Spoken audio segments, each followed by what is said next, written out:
व्यवहार करती हूँ। और यहाँ की जितने भी पेन शक्तियाँ हैं दृश्य अदृश्य में, यहाँ की गांव के गौहारी गौहा ठाकुर और समस्त देवी देवताओं को मेरा सादर सेवा सेवा सेवा जोहार पहुँचे। और यहाँ के मातृशक्ति पितृशक्ति एवं मेरे युवा साथी और प्यारे नन्हे मुन्ने बच्चों, आप सभी को कर्मा तिहार का गाड़ा गाड़ा बधाई। तो आप सभी दिल थाम के बैठिएगा और सुनिएगा कि ये कर्मा है क्या चीज।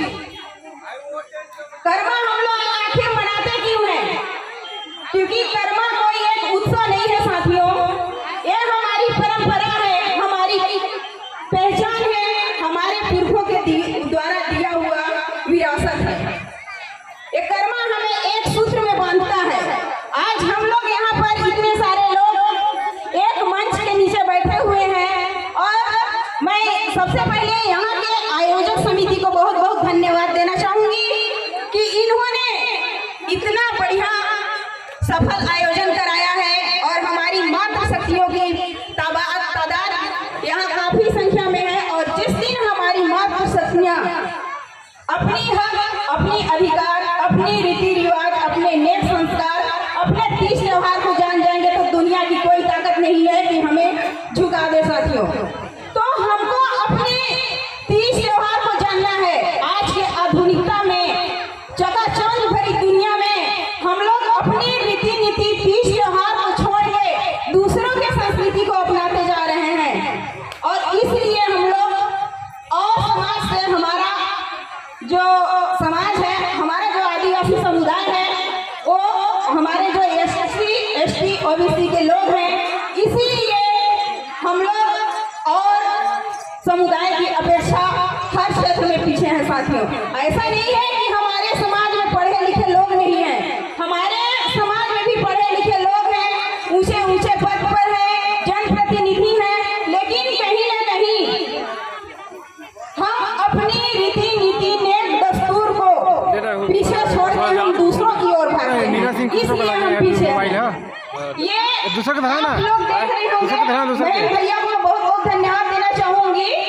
और इस तरह के जब भी कभी प्रोग्राम होता है, मैं अपनी पूरी कल्चर वेशभूषा में जाती हूँ कि मैं एक सच्ची आदिवासी हूँ तो हूँ, और मैं इसे दिखाना चाहती हूँ पूरा कोरिया जिला को कि मैं एक लौकी आदिवासी हूँ और अपने कोरिया जिला में मतलब एक पहचान बनाना चाहती हूँ। और जो मेरे बहनें हैं, आजकल जो शिक्षित वर्ग हैं, MA, BA, BM, BSc कर रहे हैं, बहुत लोग शर्माते हैं अपने आप को बताने में कि हम आदिवासी हैं, अपने आप को दिखाने में कि हमारे नेक दस्तूर क्या है, हमारे तीज त्योहार क्या है, हमने गहने गाठी क्या है।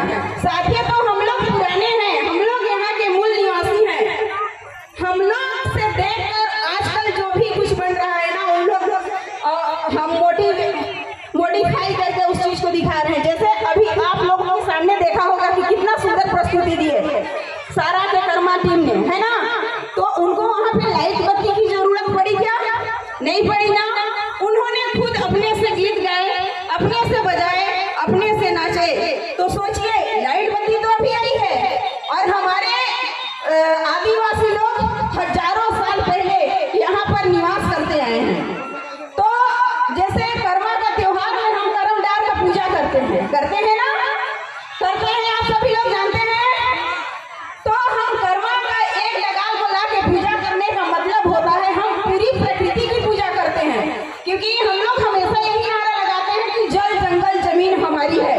हमारे पुरखों ने इस गोंडवाना भूभाग को अपने कईयों का बलिदान देके लहू बहा में फांसी तक चढ़ गए, लेकिन अपने आत्मसम्मान को उन लोगों ने झुकाया नहीं। और इसीलिए आज मैं आप सभी यहाँ इतना शांतिपूर्वक जीवन यापन कर रहे हैं। तो हमारे पूर्वजों ने हमारे लिए जो व्यवस्था बनाकर गए हैं सॉरी, तो हमारी जिम्मेदारी नहीं बनती क्या कि हम अपनी उस व्यवस्था की, उस परंपरा को अपने आने वाली पीढ़ी तक पहुंचाएं? बनती है ना, बनती है। तो हमारे बच्चे लोग कैसे जानेंगे कि हमारी व्यवस्था क्या थी, कर्मा क्या होता है, विशेषता क्या होता है, कठोरी क्या होता है। इस तरह से भव्य आयोजन मुझे तो लगता है ये बिलारों में दूसरा साल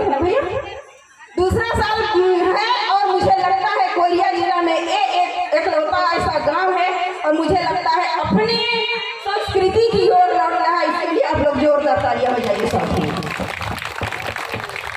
क्योंकि वक्त भी ज्यादा है और बोलने के लिए बहुत सारी बातें हैं, तो ज्यादा नहीं कहूंगी, तो बस इतना ही कहना चाहूंगी। और मेरी जो यहाँ पे बहनें दिख रही हैं और साथ सज्जा में जो भाई दिख रहे हैं, बहुत बहुत धन्यवाद दूंगी इनको कि ऐसा प्रोग्राम मतलब आप लोग हर साल कीजिए। हम भी आपके साथ हैं और आपको देख देख के हम भी अपने गांव में जाके बताएंगे। और इस तरह की जहाँ भी कार्यक्रम होती है ना, तो अपनी वेशभूषा, नेक दस्तूर, रीति रिवाज और एक छोटी सी बच्ची ने बहुत सुंदर एक शिक्षा का उदाहरण दिए। तो सही बात है, शिक्षा ही वो हथियार है जिनके दम पर हम किसी के सामने झुक नहीं सकते, बल्कि दूसरों को झुका सकते हैं। तो मैं भी यही कहना चाहूंगी शिक्षा के लिए कि आप लोग माताएं बहनें ध्यान से सुनिए इधर बातों को। आप लोग एक रोटी कम खाइए, एक रोटी कम खाइए, लेकिन अपने बच्चों को पढ़ाइए प्लीज, क्योंकि ये बच्चे ही हमारे कल के भविष्य हैं। ये हमको आगे पीढ़ी तक लेकर जाएंगे साथियों।